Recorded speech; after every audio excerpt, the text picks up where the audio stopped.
More details coming out about what Donald Trump wants to do once he's in office. Now there is talk about a potential Muslim registry, and it is causing, as you'd imagine, a huge outcry.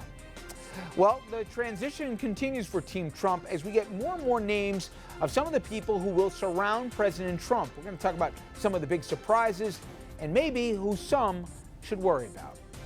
Now, it's not just the White House. A record number of state houses just turned red and went Republican. Why that could have a huge impact here, not just this year, but for years to come. Evening, everyone, and welcome to RFL. I'm Richard French. Thank you so much for joining us this Thursday evening. Now, remember during the campaign when Donald Trump said he wanted to ban Muslims from entering the country? Well, that was probably a non-starter once he actually won, you thought. Well, so now he may be going for the next best thing. How about registering them as they enter? His team has reportedly been considering a registry of people entering from Muslim countries. That could be what he meant by extreme vetting. Now, this Trump supporter, a guy named Carl Higbee, who ran a pro-Trump super PAC, actually cited the Japanese internment camps during World War II as a precedent. Take a listen.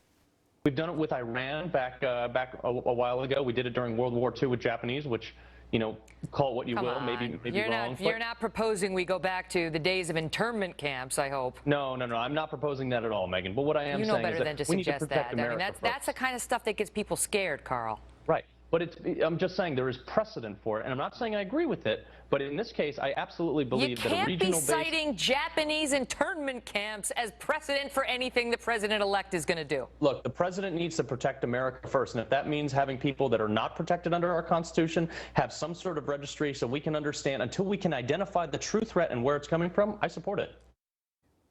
Okay, now, just a little history lesson. The internment camps, widely considered to be one of America's worst civil liberty violations ever. And in 1988, and good for him, President Reagan, he apologized to the victims and he signed legislation compensating descendants of the people who were put there. Again, remember, American citizens who happen to be of Japanese heritage that were put there. And by the way, it wasn't just relegated to them. Some Italian Americans as well saw the inside of walls. Let's bring in our panel tonight here, if he can focus for a moment. Richard Brodsky, former Democratic New York State Assemblyman, now senior fellow at Demos, professor at NYU, and very distracted gentleman at that. Glad to be here. Thank you. Dominic Carter, political journalist and author who called it right, wrong, and wrong in the last election. Former Republican turned conservative strategist Bill O'Reilly. He joins us. He was wrong the whole time, as was Andrew Whitman, our senior political correspondent. Wrong. What about you? Wrong. I was wrong too. Okay, right. We joke around. The wrong bunch. But you know what? This is some scary stuff. And I want to put out in the context when he talks about a Muslim registry.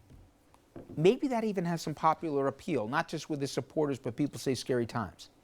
We've all read the accounts that has been corroborated that through chatter that's been intercepted through intelligence circles, clearly the Al-Qaedas and the ISIS of the world fully intend to test a President Trump, not a President-elect Trump.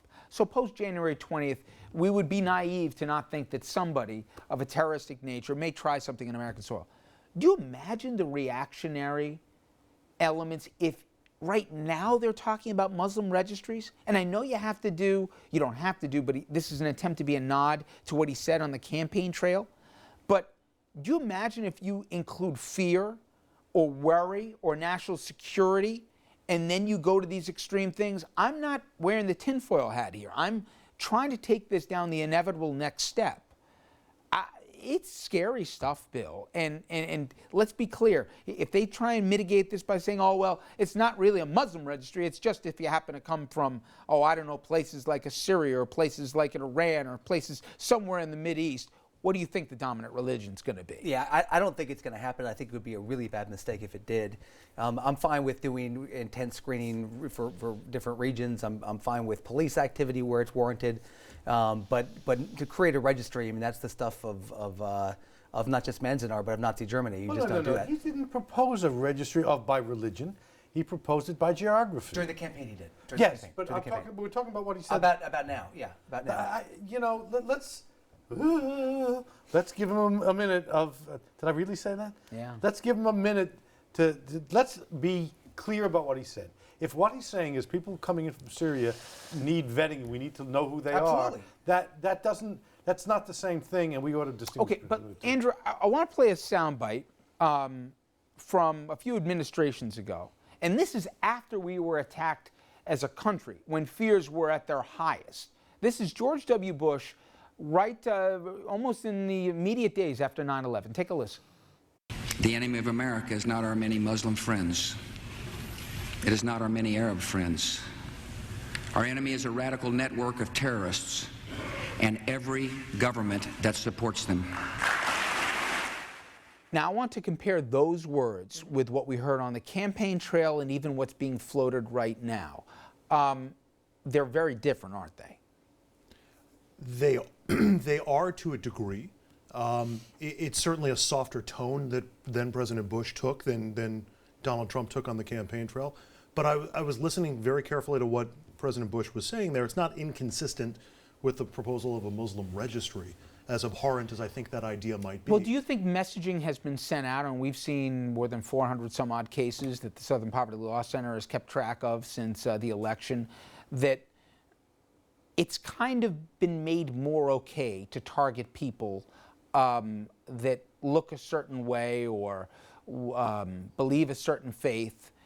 And is that coincidental, or do you think the tone of what we've heard for the better part of a year has kind of seeped into the consciousness that now it's open season? Oh, I think it's totally seeped into the national character, and we're seeing more and more examples of it. And the worst error in judgment that I think President-elect Trump has had so far since winning the election is not tamping that down and not talking down the people who are doing those things in his name. I think he's absolutely been abysmal at trying to mitigate some of those actions. But, you know, it's not, I would like to see him do more of that, obviously.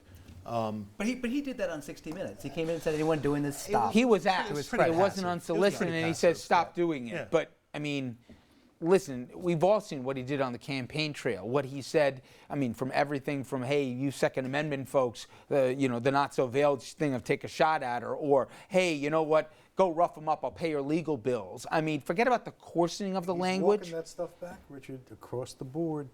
Well, Now- we're going to talk about who could populate the bits at a time. cabinet and if whether or not the Steve Bannons of the world are really the right messengers of tolerance, all right?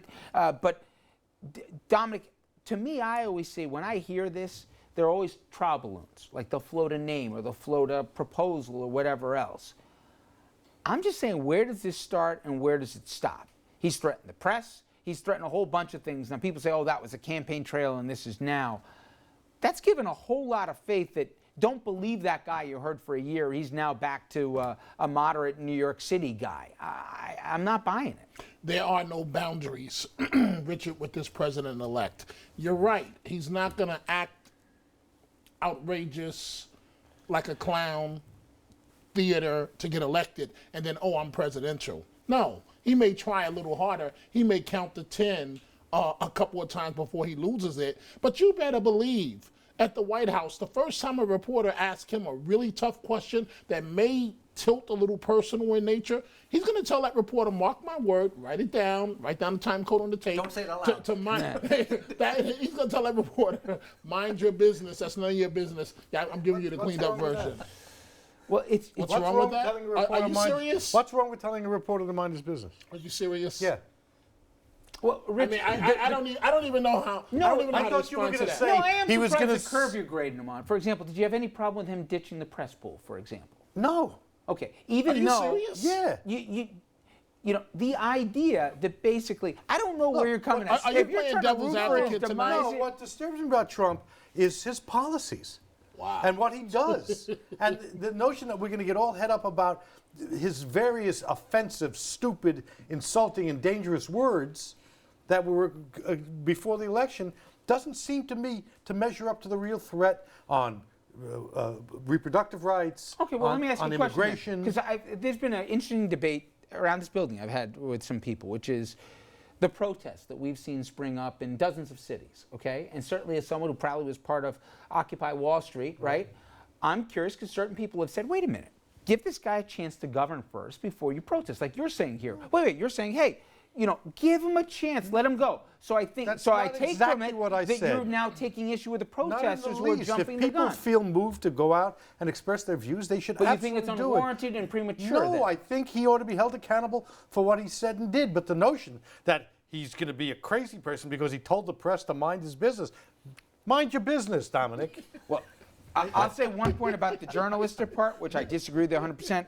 If you follow that theme, then when Bush found out about what happened on 9/11 in that Florida classroom, there shouldn't have been a pool there. When Reagan was shot, we shouldn't have had people following the president that's around. not my position. My position is that the situation he mentioned was he starts asking personal questions about the words he uses, and Trump says, mind your own business.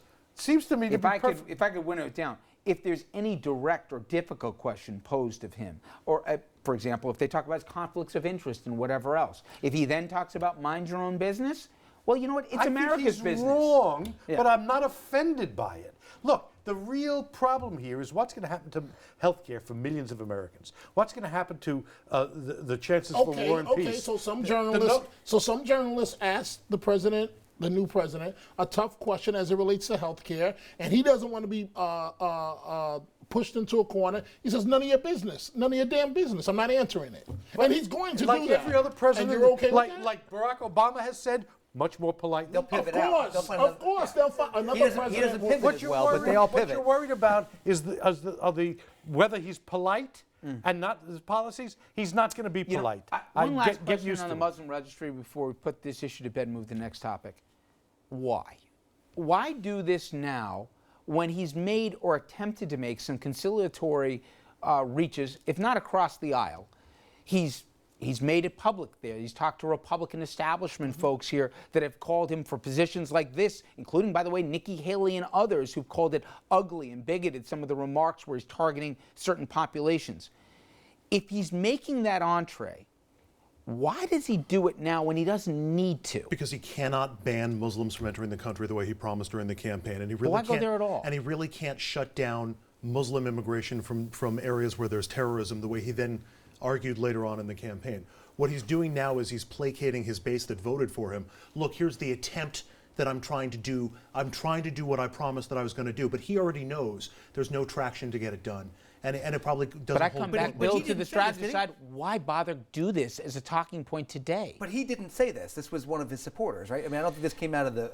Yes, but I believe, Transition and maybe team. I'm wrong, that this messaging, right, and then the clarification from the campaign as to what they were looking for, this wasn't unintentional. And moreover, aren't you taking away attention like we saw for the last year? Aren't you stepping on your lead in this particular case, the transition team and the bigger names, et cetera? That he's going to do. I He's think not- until he says it, I'm not sure that that's going to go forward, and I don't think it would anyway. It's like a- This guy, the guy you had on the No, the he just tape is an articulated the idiot. position, but he wasn't alone in saying it. It wasn't just a soundbite from Megyn Kelly. This is being proffered up there as a potential policy. Also, people that come into the country on visas are already traceable, or if you have a green card, They're you're on a traceable registry already. There already. already are registries.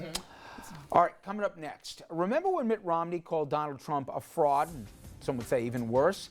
Then Trump called Romney a loser, a choke artist. Well, believe it or not, the two will be breaking bread this weekend at the Trump Tower. And they're going to be talking, believe it or not, about a potential cabinet post. Stay with us.